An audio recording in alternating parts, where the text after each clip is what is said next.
ପାଟନାଗଡ଼ ଅଞ୍ଚଳରେ ପୁଣି ଏକ ହୃଦୟ ବିଦାରକ ଦୃଶ୍ୟ ଦେଖିବାକୁ ମିଳିଛି। ଅନ୍ୟ ଜାତିରୁ ବାହା ହୋଇଥିବାରୁ 10 ଘଣ୍ଟା ପଡ଼ି ରହିଲା ଶବ। ପାଟନାଗଡ଼ର ସମାଜମାନେ ଆସି କଲେ ଶବ ସତ୍କାର। ଏପରି ଦୁଃଖଦ ଘଟଣା ଦେଖିବାକୁ ମିଳିଛି। ପାଟନାଗଡ଼ ଥାନା ତୁଳସୀ ଡୁଙ୍ଗୁରି ଗାଁର ଅର୍ଜୁନ ବନଗଲା ସେ ଜଣେ ଶବର ଜାତିର ହୋଇଥିବା ବେଳେ ସେ ଗଣ୍ଡ ଜାତିରେ ବାହା ହୋଇଥିବାରୁ ଗାଁରେ ଜାତି ଭାଇ ତଥା ଗ୍ରାମବାସୀ ବିରୋଧ କରିଥିଲେ।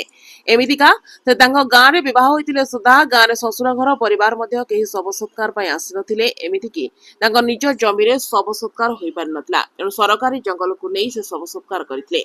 ମୃତ ବ୍ୟକ୍ତିଙ୍କର ପୁଅ କେମିତିକା ଶବ ସତ୍କାର କରିବେ ଚିନ୍ତାରେ ଥିବାବେଳେ ଗାଁରେ ଜଣେ ବ୍ୟକ୍ତି ଶବ ସତ୍କାର କରିଦେବାକୁ ଫୋନରେ ଜଣାଇଥିଲେ।